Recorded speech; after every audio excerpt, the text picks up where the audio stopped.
Tidaklah demikian di antara kamu, barang siapa ingin menjadi besar di antara kamu, hendaklah ia menjadi pelayanmu. Dan barang siapa ingin menjadi terkemuka di antara kamu, hendaklah ia menjadi hambamu. Sama seperti Anak Manusia datang bukan untuk dilayani, melainkan untuk melayani dan untuk memberikan nyawanya menjadi tebusan bagi banyak orang. Matius 20 ayat 26 sampai dengan 28. Jemaat yang kekasih, ibadah kita pada pagi hari ini kita tahbiskan dalam nama Tuhan, Allah yang menciptakan langit dan bumi dan yang tidak pernah meninggalkan perbuatan tangannya. Turunlah atas kita anugerah dari Allah Bapa, kasih karunia dari Tuhan Yesus Kristus, dan penyertaan yang sempurna dari Allah Roh Kudus. Amin.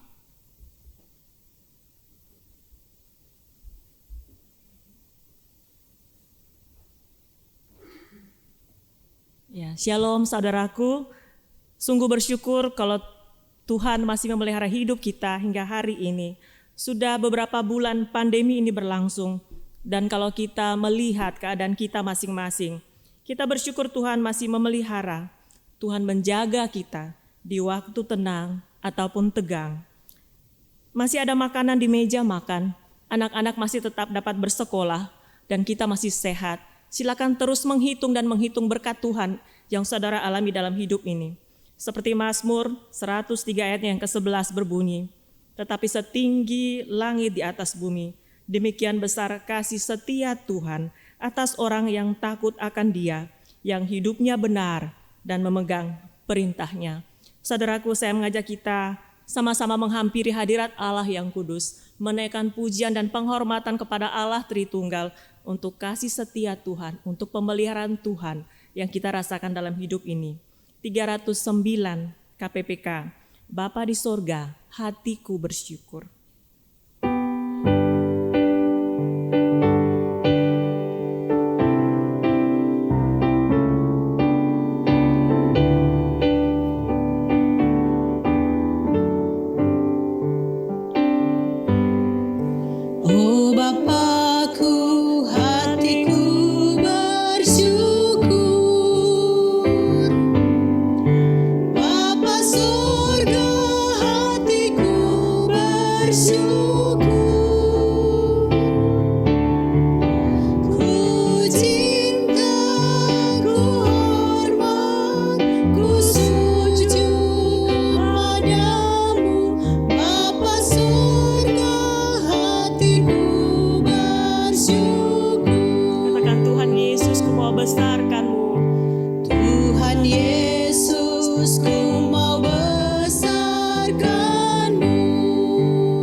Mari saya mengajak kita berdoa.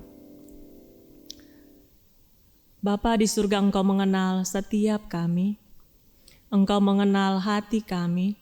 Bahkan Engkau mengenal kecenderungan hati kami di saat orang lain tidak bisa mengenal dan menafsirkan maunya kami.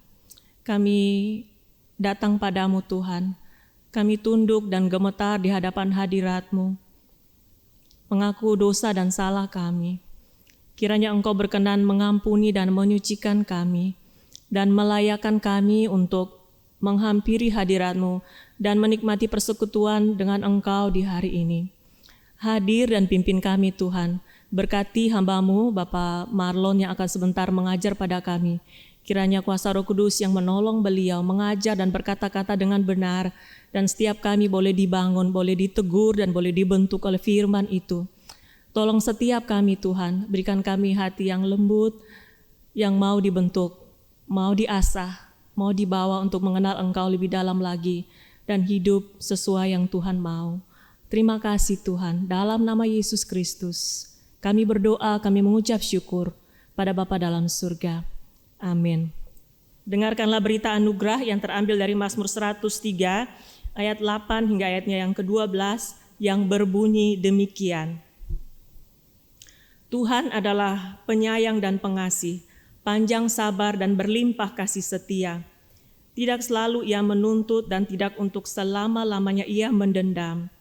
Tidak dilakukannya kepada kita setimpal dengan dosa kita, dan tidak dibalasnya kepada kita setimpal dengan kesalahan kita. Tetapi setinggi-tinggi langit di atas bumi, demikian besarnya kasih setianya atas orang-orang yang takut akan Dia. Sejauh timur dari barat, demikian dijauhkannya daripada kita pelanggaran kita. Saudaraku, kita akan membacakan bacaan bertanggapan. Pagi hari ini kita baca terambil dari bacaan nomor 23, buah roh. Tetapi buah roh ialah kasih, sukacita, damai sejahtera, kesabaran, kemurahan, kebaikan, dan kesetiaan. Kelemah lembutan, penguasaan diri. Tidak ada hukum yang menentang hal-hal itu. Barang siapa menjadi milik Kristus, ia telah menyalibkan daging dengan segala hawa nafsu dan keinginannya. Jikalau kita hidup oleh roh, baiklah hidup kita juga dipimpin oleh roh. Jadi saudara-saudara, kita adalah orang yang berhutang, tetapi bukan kepada daging supaya hidup menurut daging. Sebab jika kamu hidup menurut daging, kamu akan mati. Tetapi jika oleh roh, kamu mematikan perbuatan-perbuatan tubuhmu, kamu akan hidup. Semua orang yang dipimpin oleh roh adalah anak Allah. Sebab itu, hendaklah dosa jangan berkuasa lagi di dalam tubuhmu yang fana, supaya kamu jangan lagi menuruti keinginannya. Dan janganlah kamu menyerahkan anggota-anggota tubuhmu kepada dosa untuk dipakai sebagai senjata kelaliman, tetapi serahkanlah dirimu kepada Allah sebagai orang-orang yang dahulu mati, tetapi yang sekarang hidup. Dan serahkanlah anggota-anggota tubuhmu kepada Allah untuk menjadi senjata-senjata kebenaran. Sebab kamu tidak akan dikuasai lagi oleh dosa, karena kamu tidak berada di bawah hukum Taurat, tetapi di bawah kasih karunia. Saudaraku, Galatia 5 ayat 24 menulis, barang siapa menjadi milik Kristus Yesus, ia telah menyalibkan daging dengan segala hawa nafsu dan keinginannya. Kiranya Tuhan menolong kita untuk menjadi serupa dengan Dia. Pujian KPPK nomor 421 kita nyanyikan bersama-sama.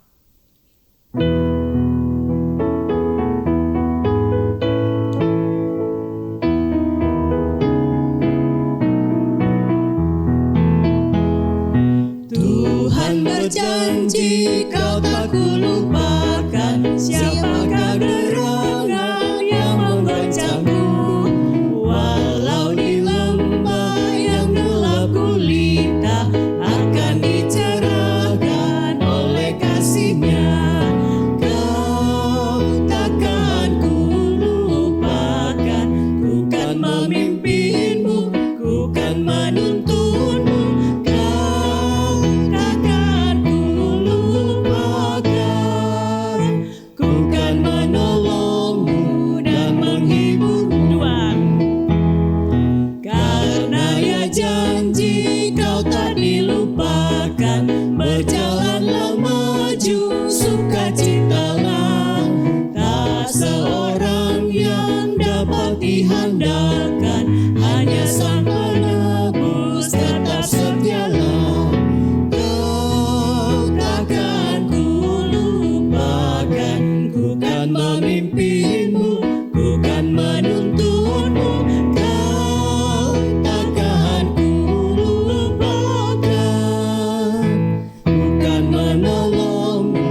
Jemaat yang terkasih, kita bersama-sama akan mengucapkan pengakuan iman rasuli. Untuk itu saya mengajak kita semua boleh bangkit berdiri. Sebagai orang percaya kita mengikrarkan bersama-sama.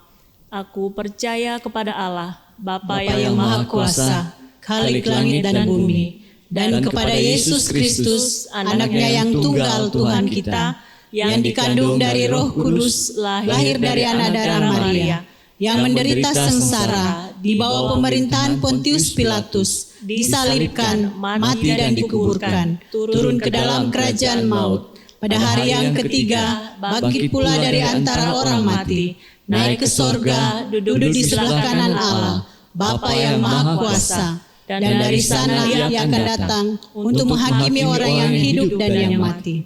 Aku percaya kepada Roh Kudus, gereja yang kudus dan am, persekutuan orang kudus, pengampunan dosa, kebangkitan tubuh, dan hidup yang kekal. Amin.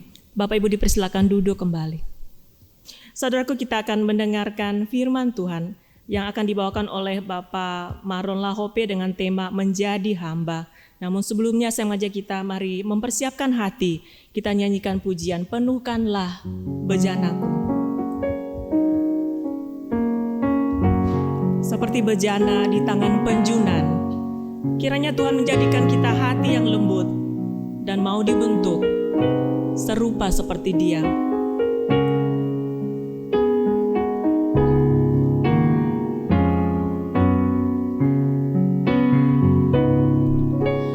Aku datang dan ku bersujud di hadapanmu. Ku rasakan indah hadiratmu. Telah ku buka mata hatiku dan seluruh jiwaku untuk ku nikmati firman-Mu. Firman-Mu yang kuasa untuk mengubah sikap hati. Firman-Mu yang tegakkan di saat ku terjatuh. Penuhkanlah bejanaku dengan air sungai-Mu. Ku haus akan firman-Mu. Kornya sekali lagi. Firman-Mu yang kuasa untuk mengubah sikap hati. Firman-Mu yang tegakkan di saat ku terjatuh. Penuhkanlah bejanaku dengan air sungai-Mu. Ku haus akan firman-Mu. Sekali lagi katakan, ku haus akan firman-Mu. Ku haus akan firman-Mu. Persilakan.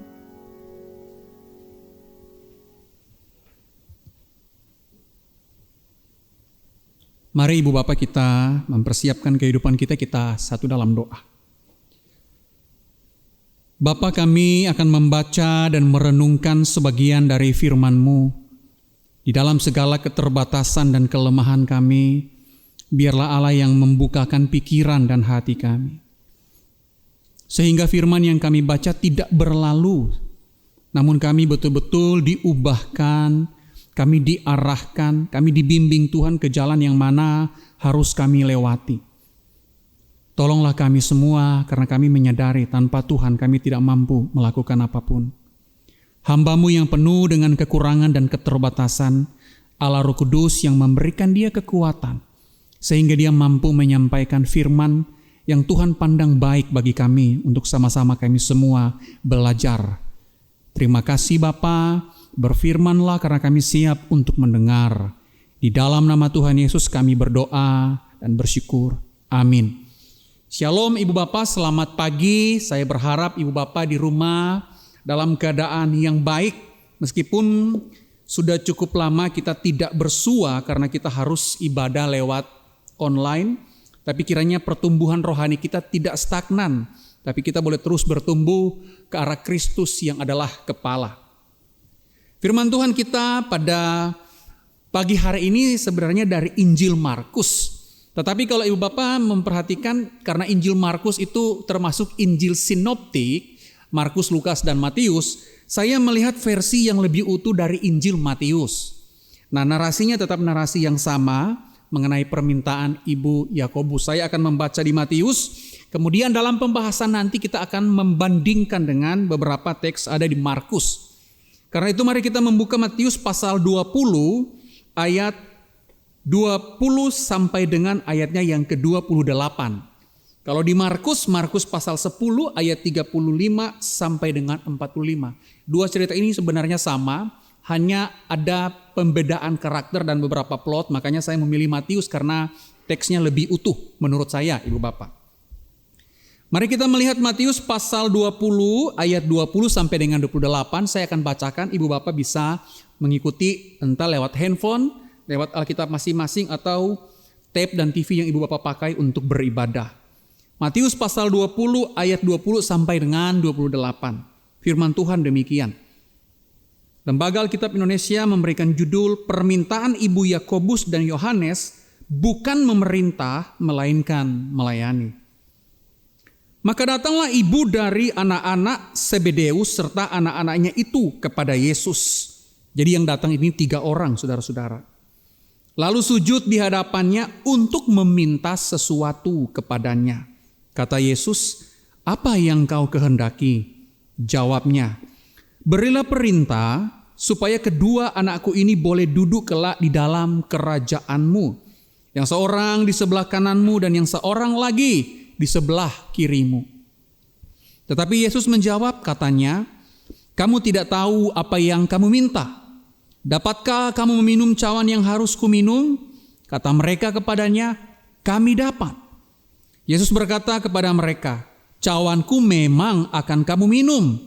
Tetapi hal duduk di sebelah kananku atau di sebelah kiriku, aku tidak berhak memberikannya. Itu akan diberikan kepada orang-orang bagi siapa Bapakku telah menyediakannya." Mendengar itu, marahlah ke-10 murid yang lain kepada kedua saudara itu. Tetapi Yesus memanggil mereka lalu berkata, "Kamu tahu bahwa pemerintah-pemerintah bangsa-bangsa memerintah rakyatnya dengan tangan besi, dan pembesar-pembesar menjalankan kuasanya dengan keras atas mereka. Tidaklah demikian di antara kamu. Barang siapa ingin menjadi besar di antara kamu, hendaklah ia menjadi pelayanmu. Dan barang siapa ingin menjadi terkemuka di antara kamu, hendaklah ia menjadi hambamu. Sama seperti Anak Manusia datang bukan untuk dilayani, melainkan untuk melayani dan untuk memberikan nyawanya menjadi tebusan bagi banyak orang." Sekian jauh firman Tuhan. Yang disebut berbahagia ialah mereka yang mendengar dan melakukan firman Tuhan di dalam kehidupan mereka setiap hari.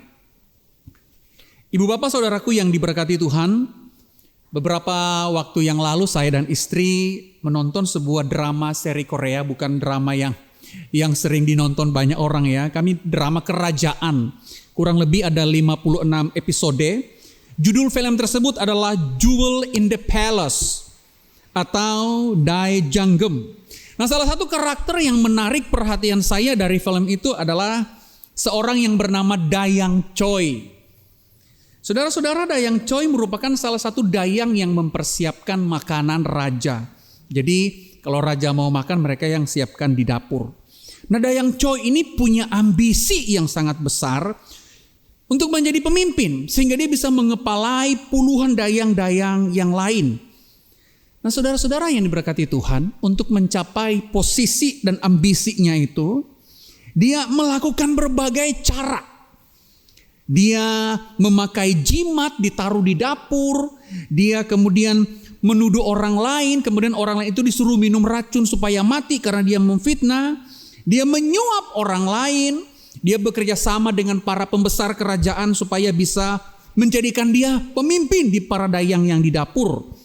Dia melakukan semua ini, saudara-saudara, maksudnya hanya satu, supaya ambisinya tercapai. Bahkan beberapa kali dia harus terlibat dalam pembunuhan karena dia menginginkan posisi, penghormatan, dan kekayaan.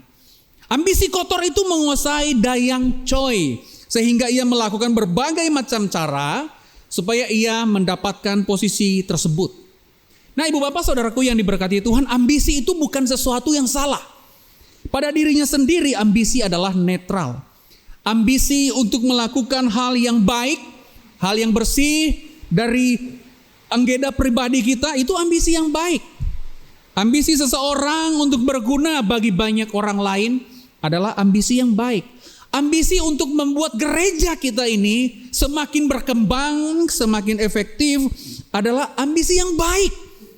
Nah, saudaraku yang diberkati Tuhan, tetapi ketika ambisi itu menjadi suatu ambisi yang egosentris, yang hanya mementingkan dirinya sendiri demi kekuasaan, demi gengsi, demi kehormatan diri sendiri, demi ketenaran, demi posisi, demi harta, demi harga diri, dan yang lain semua, maka kita perlu berhati-hati di sana.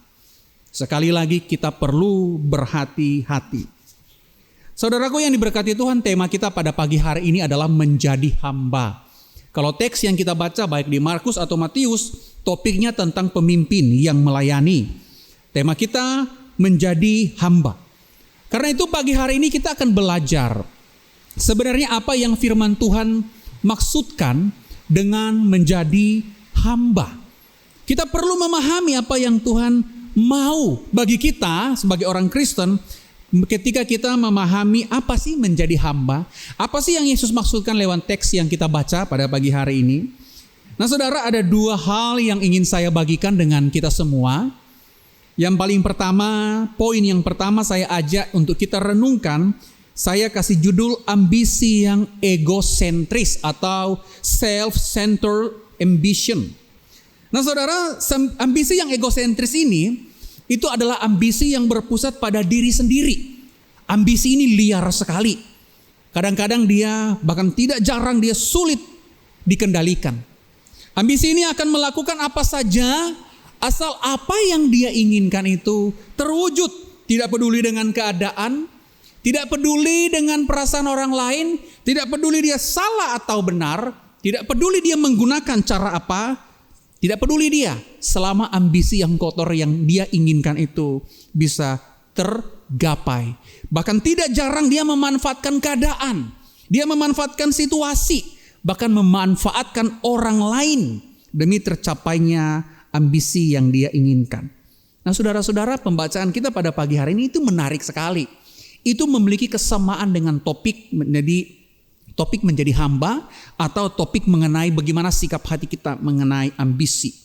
Nah teks yang kita baca itu dimulai dengan ibu dari anak-anak Zebedeus serta anak-anaknya itu datang kepada Yesus. Nah saudara-saudara, memang tidak dijelaskan siapa ibu dari anak-anak Zebedeus, anak-anaknya juga tidak dijelaskan siapa namanya.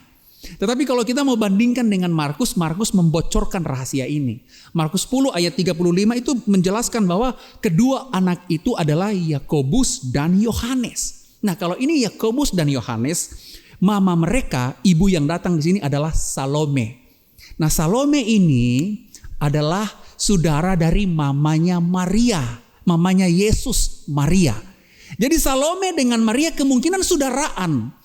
Jadi Yesus, Yakobus dan Yohanes itu sepupuan. Nah saudara yang diberkati Tuhan, Salome datang sebagai bibi kepada Yesus. Salome ngomong kepada Yesus bahwa boleh nggak nanti kalau di saat kerajaanmu datang, dua orang ini nih ditempatkan di posisi yang penting gitu loh. Nah saudaraku yang diberkati Tuhan, Di ayat 22, Yesus meresponi Salome itu demikian. Yesus bilang, loh kamu tuh tidak tahu loh apa yang kamu minta. Nah saudara-saudara, ini sekedar bocoran. Sebenarnya yang minta ini bukan Salome. Yang meminta ini Yakobus dan Yohanes. Tetapi mereka memperalatkan mamanya supaya sampai maksudnya ke Yesus. Bayangin tuh, karena ada ambisi, mamanya saja dipergunakan supaya bisa sampai ke Yesus. Kenapa itu bisa tahu mamanya? Karena ketika Yesus jawab, kamu tidak tahu, kata kamu dalam bahasa Yunani itu pakai kata oidate. Oidate itu kamu tidak tahu, itu jamak saudara-saudara, bukan tunggal. Kalau Yesus hanya merujuk kepada Salome, harusnya Yesus pakai kata tunggal saja, tapi kok pakai jamak ya? Berarti ini jelas sekali merujuk ke Yakobus dan Yohanes. Nah kalau kita bandingkan lagi dengan Markus 10 ayat 35, itu Markus langsung memang ngomong namanya adalah Yakobus dan Yohanes, anak-anak Zebedeus. Salome datang, kemudian dia ngomong ke Yesus sekali lagi. Dia ngomong seperti ini. Bolehkah kelak di kerajaanmu Yakobus dan Yohanes didudukkan di sebelah kiri dan kanan? Wow, ini bukan permintaan kecil loh saudara-saudara. Ini permintaan sangat besar. Kalau Yesus jadi raja, jadi yang di sebelah kanan dan kiri itu harus Yakobus dan Yohanes. Nah Yesus menjawab demikian. Kamu tidak tahu loh apa yang kamu minta. Ini berbahaya sekali saudara-saudara. Saya sebelum mau masuk ke jawaban Yesus, mari kita membayangkan sama-sama. Sebenarnya selama 3 tahun Yakobus dan Yohanes ikut Yesus. Selama 3 tahun. Coba bayangkan, di dalam hati mereka itu ada apa? Kok yang mereka minta itu kekuasaan. Jadi selama 3 tahun mereka ikut Yesus, dengar Yesus khotbah, yang mereka minta apa saudara-saudara? Kekuasaan. Wah, mereka minta kekuasaan, mereka ikut Yesus untuk minta kekuasaan. Jadi bayangkan saja mungkin 3 tahun yang di belakang, ketaatan mereka itu, kebersamaan dengan murid-murid yang lain, mungkin makan bareng, sharing bareng, itu mungkin palsu. Karena mereka berdua punya tujuan yang lain. Kehormatan ketika Yesus datang sebagai raja. Ini berbahaya saudara-saudara. Mereka tidak peduli dengan perasaan murid-murid yang lain. Nah Yesus kemudian menjawab pertanyaan ini demikian. Kamu tuh tidak mengerti loh apa yang kamu tanyakan. Kemudian Yesus balik bertanya, dapatkah kamu meminum cawan yang harus kuminum? Nah kata cawan di sini itu merujuk kepada karya yang akan nanti Yesus lakukan di kayu salib. Jadi Yesus yang akan menebus, itu cawan. Makanya kalau kita perhatikan di doa Getsemani, Tuhan kan ngomong cawan ini berlalu. Itu berkaitan dengan karya Yesus di kayu salib. Nah saudara-saudara, Yakobus dan Yohanes jawab cepat-cepat. Kami dapat Tuhan. What? Lu bisa mati di kayu salib untuk menebus dunia? Tidak bisa. Tetapi kenapa mereka tidak mengerti? Mengapa mereka tidak mengerti? Pikiran mereka, hati mereka dikuasai oleh ambisi yang kotor itu. Makanya ambisi yang kotor itu sangat berbahaya loh saudara-saudara. Nah saudaraku yang diberkati Tuhan, akhirnya Yesus ngomong, memang cawanku, sudah cawanku loh, akan kamu minum. Itu merujuk kepada kalau kita ikut Yesus, kita akan menderita. Itu yang memang Alkitab ajarkan. Nah saudara-saudara, tapi kemudian Yesus melanjutkan bahwa, tetapi soal memberikan posisi di sebelah kanan dan di sebelah kiri, itu adalah kehendak Bapa. Nah saudara yang diberkati Tuhan, setelah Yesus menjelaskan itu, 10 murid yang lain mendengar, ini responsnya menarik. Ketika 10 murid yang lain mendengar, Alkitab mencatat, maka marahlah mereka. Nah saudara, kata marah di situ itu memakai kata Yunani eganaktesan. Kata ini dipakai untuk merujuk kepada marah yang cemburu. Marah yang cemburu. Kalau marah yang cemburu artinya semua murid Yesus yang 10 orang itu pun menginginkan ambisi, posisi, kehormatan, dan kekuasaan itu. What? Kedua belas murid Yesus yang bertahun-tahun mungkin karena udah di pasal 20, jadi narasinya udah cukup panjang. Mereka ikut Yesus. Masing-masing di dalam hatinya ada ambisi untuk berkuasa atau memiliki posisi. Nah saudara yang diberkati Tuhan, secara diam-diam, kedua belas murid itu di dalam hati mereka punya ambisi. Saya curiga, saudara-saudara, kebersamaan mereka selama ini, pengajaran yang Yesus kasih dimakan habis oleh ambisi mereka untuk mendapatkan kehormatan dan kekuasaan. Nah, pertanyaan reflektif bagi kita itu sederhana, saudara-saudara. Bagaimana dengan sikap hati kita hari ini sebagai murid Yesus? Ketika kita mengikuti Yesus, ketika kita melayani Yesus, pertanyaannya, ada ambisi apa di dalam hati kita? Apa yang mendorong kita? Kesuksesan, popularitas, harta, harga diri, agar kita dikenal, dihormati, dan seolah-olah kalau tidak ada kita, gereja tidak bisa berjalan? Atau demi gengsi? Atau demi ketenaran? Demi apa, saudara-saudara? Ibu bapakku yang diberkati Tuhan, jika kita masih penuh dengan ambisi di dalam hati dan pikiran kita, ambisi yang saya sebutkan tadi, kita perlu berhati-hati. Kita sedang salah jalan, cepat-cepat kembali kepada Kristus. Nah, poin kedua, jika ambisi yang egosentris itu adalah ambisi yang salah, lantas sikap hati seperti apa yang Yesus mau dari kita sebagai murid-murid? Ini poin kedua yang akan kita bahas, yang saya sebut dengan hati yang mau melayani. Nah, saudara, kita mungkin tidak asing dengan nama seorang pemimpin dunia sekitar 60-70 tahun yang lalu, Adolf Hitler. Dia menjadi seorang kanselir Jerman. Dalam kepemimpinannya sebagai kanselir, dia ingin menguasai Eropa, saudara-saudara. Untuk mencapai ambisinya ini, dia berperang melawan banyak negara. Tahun 1939 Hitler menyerang Polandia. Hanya 5 minggu Polandia hancur berantakan. 1 tahun kemudian 1940 Hitler berhasil mengalahkan Norwegia. Hitler menyerang Belanda, Luksemburg, Belgia, dan dapat dikatakan Hitler menang. Semua itu karena dia pengen menguasai Eropa, ambisi itu, saudara-saudara. Tidak sampai di situ. Hitler menyerang negara yang lain, dia menyerang Inggris, menyerang Afrika, dia menyerang Balkan, Yugoslavia, Yunani, Uni Soviet, dan banyak negara yang diserang Hitler. Apa yang dia mau? Cuma satu, ambisi memerintah atas Eropa, ambisi pemerintahan dan kekuasaan. Nah, saudaraku yang diberkati Tuhan, banyak kematian di sana. Dalam peperangan perang dunia itu banyak sekali kematian. Namun bukan hanya akibat peperangan, di dalam Jerman sendiri ada yang namanya genosida. Genosida adalah pembasmian ras. Hitler membasmi ras, target utamanya adalah orang Yahudi. Orang Yahudi banyak sekali dibunuh. Nah, saudara-saudara, bayangkan, hanya mau memimpin Eropa. Dia membunuh banyak sekali orang, dia menyerang banyak negara, tidak peduli dengan yang lain. Yang penting ambisi dia bisa tergapai. Beberapa pakar psikologi mengatakan Hitler ini ada megalomania. Megalomania adalah kelainan jiwa yang ditandai oleh khayalan tentang kekuasaan dan kebesaran diri. Nah, saudara, ambisi yang kotor ini mengandung rasa lapar loh.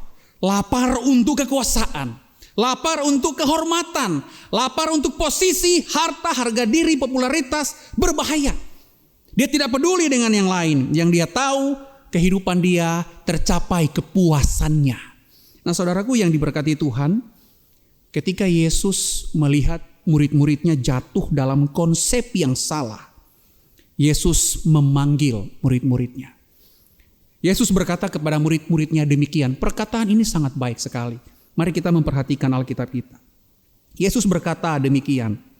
Kamu tahu bahwa pemerintah-pemerintah bangsa-bangsa memerintah rakyatnya dengan tangan besi. Dan pembesar-pembesar menjalankan kuasanya dengan keras atas mereka. Tidaklah demikian dengan kamu. Barang siapa ingin menjadi besar di antara kamu, hendaklah ia menjadi pelayan. Dan barang siapa ingin menjadi terkemuka di antara kamu, hendaklah ia menjadi hambamu. Yesus membalikan 180 derajat konsep yang salah yang dipahami oleh murid-muridnya. Dan mungkin dunia hari ini termasuk kita. Jika konsep pemimpin dunia menekankan kehormatan, kekuasaan, otoriter, kekuatan yang besar, posisi yang tinggi, bisa melakukan apa yang dia mau, tepat seperti di masa pemerintahan Romawi di zaman Yesus, Yesus mengatakan kepada murid-muridnya, tidaklah demikian dengan kamu. Yesus mengatakan demikian, barang siapa ingin menjadi besar, ia harus menjadi pelayan. Ia melayani sesamamu. Barang siapa ingin menjadi terkemuka, ia harus menjadi hamba. Kata hamba di sini dari kata Yunani doulos. Doulos itu berarti lebih tepat diterjemahkan dengan budak. Kita ini budaknya Allah. Kita melayani satu Tuhan, Tuhan kita Yesus Kristus. Nah saudara, inilah seorang murid Yesus harusnya. Dalam konteks yang kita baca seharusnya ini tentang pemimpin. Inilah seharusnya tentang pemimpin yang sejati. Orang yang rindu melayani bukan dilayani. Jika konsep kita mengenai pemimpin berorientasi pada posisi, kekuasaan, harta, popularitas, kita sedang tenggelam dalam konsep dunia mengenai kepemimpinan. Nah saudaraku yang diberkati Tuhan, jika kita lebih suka mengatur daripada diatur, jika kita lebih suka menasihati daripada dinasihati, atau jika kita lebih suka dilayani daripada melayani, dan jika kita lebih senang dipanggil bos daripada dipanggil hamba, maka kita perlu berhati-hati. Sekali lagi kita perlu berhati-hati. Kita sedang menghidupi suatu kehidupan yang berlawanan dengan ajaran Yesus Kristus. Saudaraku yang diberkati Tuhan, ketika Yesus mengajarkan mengenai hati hamba, Yesus tidak berteori loh. Dia mempraktikkan semua itu. Yesus ngomong sama seperti anak manusia datang bukan untuk dilayani, melainkan untuk melayani, bahkan memberikan nyawanya menjadi tebusan bagi banyak orang. Siapa sih Yesus? Yesus itu Allah loh. Yesus Allah yang agung yang menciptakan alam semesta, yang menciptakan segala sesuatu, yang menciptakan manusia dari debu tanah. Yesus seharusnya diagungkan, ditinggikan, dimuliakan, dipuja, disembah. Tetapi ketika ia datang ke dunia, ia menjadi manusia. Bahkan Alkitab mencatat dia menjadi serupa. Bahkan dia menjadi hamba. Ia melayani banyak orang dan bukan dilayani. Ia bahkan mati di kayu salib untuk Bapak, Ibu, dan saya. Untuk kita semua yang percaya. Nah saudara, bukankah ini menjadi tamparan yang keras buat kita, orang Kristen, yang lebih senang dilayani daripada melayani. Yesus sebagai Allah yang sempurna turun ke dunia menjadi manusia untuk melayani. Saya sedikit heran ada manusia yang tercipta dari debu tanah yang ingin menjadi sama seperti Allah dengan sombongnya. Nah saudaraku yang diberkati Tuhan, kita perlu berhati-hati. Jangan sampai hidup kita telah menjadikan diri kita sebagai Allah dan kita lupa diri bahwa pada dasarnya kita adalah hamba. Saudaraku yang diberkati Tuhan, contoh yang diberikan Tuhan Yesus seharusnya menjadi teladan bagi kita. Allah yang maha besar, maha agung itu turun menjadi manusia, melayani. Itu teladan yang sempurna bagi kita. Kita mungkin familiar dengan seorang tokoh sejarah yang sangat terkenal, tokoh Kristen yang sangat terkenal yang bernama Bunda Teresa. Saudara, Bunda Teresa sangat dikagumi di mana-mana. Misi beliau apa sih? Misi beliau itu merawat orang cacat, memberikan baju kepada orang yang telanjang, peduli dengan tunawisma, melindungi para orang yatim. Dia menolong para penderita kusta. Semua orang yang tertolak di masyarakat, Bunda Teresa merangkulnya.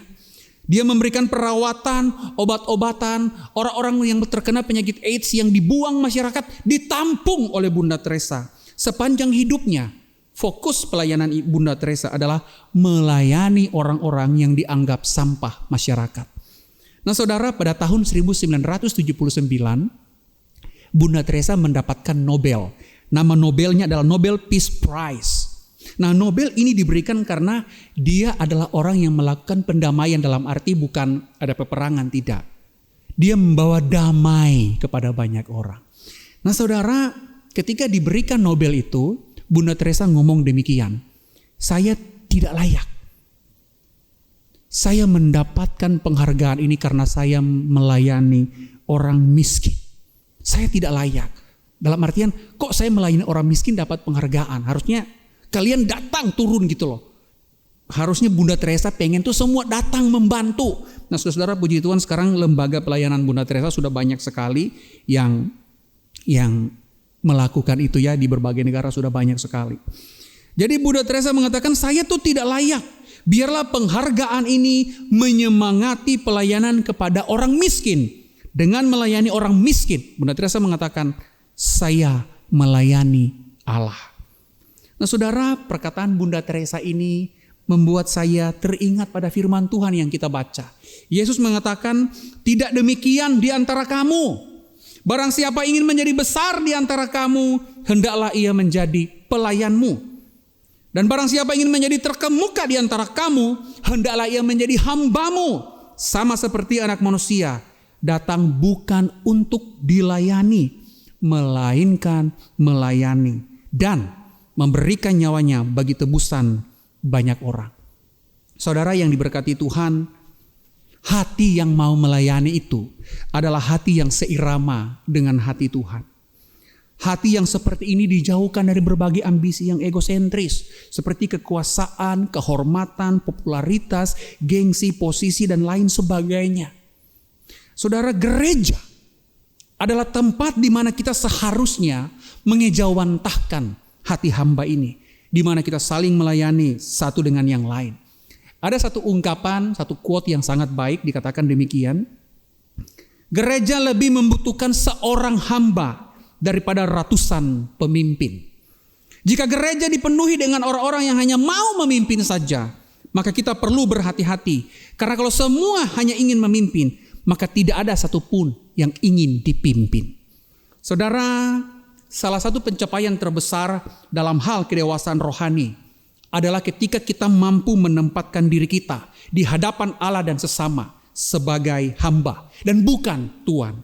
Bagi Yesus, menjadi terbesar di antara yang lain adalah titik di mana kita melayani sesama. Bagi Yesus, menjadi terkemuka di antara yang lain adalah titik di mana kita bisa menjadi hamba bagi sesama. Mari kita menjadi hamba. Mari kita berdoa. Tuhan, dalam kekurangan kami dan keterbatasan kami, kami menyadari hati kami begitu mudahnya terpengaruh. Kami menyadari betapa rapuh keberadaan kami. Terkadang berbagai tawaran dunia mengaburkan pandangan kami terhadap firman-Mu. Hari ini kami merenungkan firman-Mu. Kami diingatkan untuk boleh memiliki hati hamba. Tepat yang seperti Engkau lakukan. Tepat seperti hati-Mu. Kami mau Bapa, hati kami seirama dengan hati Tuhan. Hati yang mau melayani. Di dalam nama Tuhan Yesus, biarlah Allah menolong kami. Amin.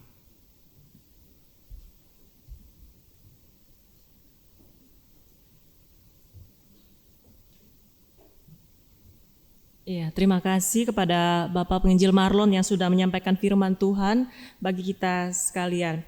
Saudaraku, kita akan memberikan persembahan sebagai tanda ucap syukur atas kasih setia Tuhan. Kita boleh memberikan transfer ke rekening gereja ataupun membawakan persembahan kita secara langsung.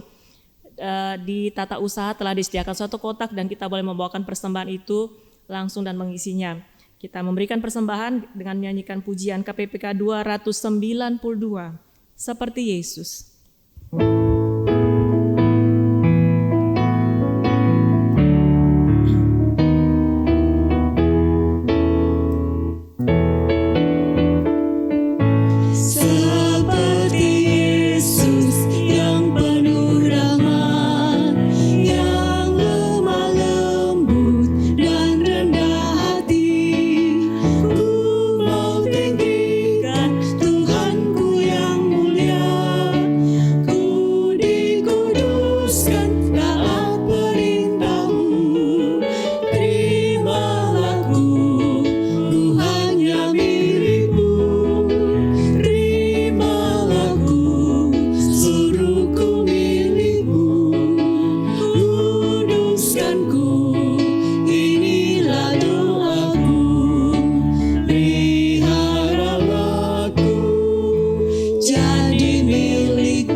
Mari Ibu Bapak kita berdoa buat persembahan kita. Kita juga berdoa untuk beberapa pokok doa dalam doa syafaat. Mari kita satu hati kita berdoa. Tuhan, kami sudah memberikan persembahan kami kepada Engkau. Sebagai wujud kami bersyukur karena Tuhan baik kepada kami.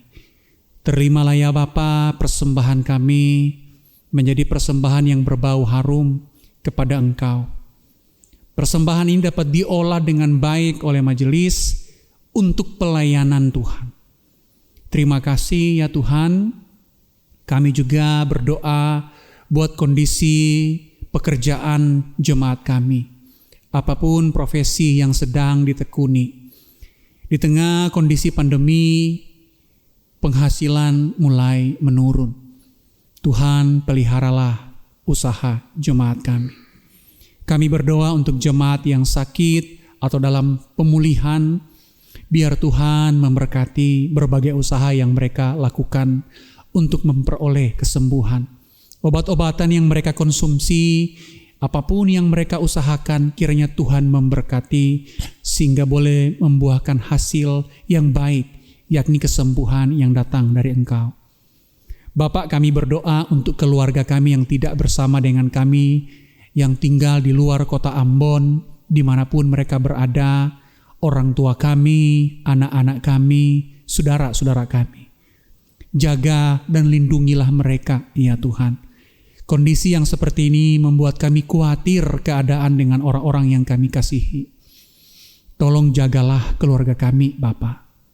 Kami berdoa kepada Tuhan, biarlah hamba Tuhan dan majelis boleh melakukan pelayanan di tengah pandemi tetap dengan efektif dan efisien. Kami boleh memberikan yang terbaik bagi pelayanan yang Tuhan percayakan kepada kami. Terima kasih Tuhan, seantero kehidupan kami menyerahkan ke dalam tangan Tuhan, Bapa Sang Pemilik kehidupan kami. Dalam nama Yesus kami berdoa. Amin. Ibu Bapak, saudaraku yang diberkati Tuhan, kita akan mengakhiri serangkaian ibadah kita pada pagi hari ini. Mari kita berdiri, kita pujikan pujian doksologi.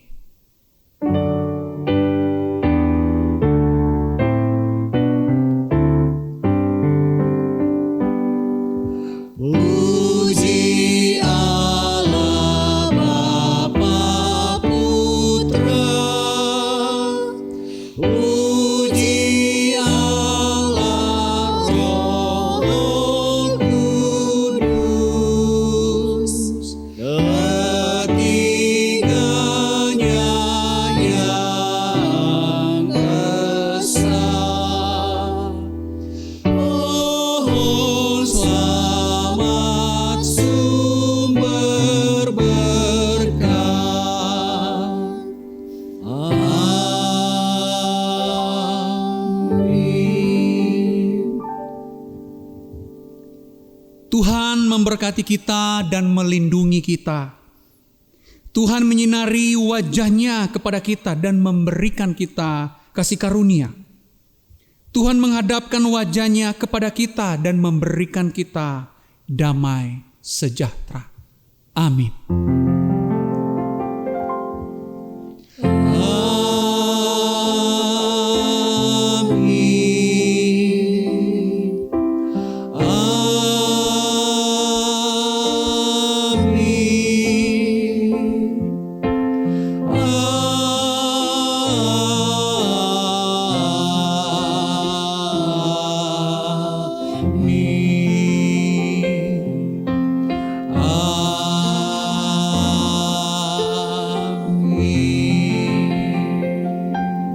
Ibu Bapak, ibadah kita selesai. Tuhan memberkati kita sepanjang hari ini. Amin.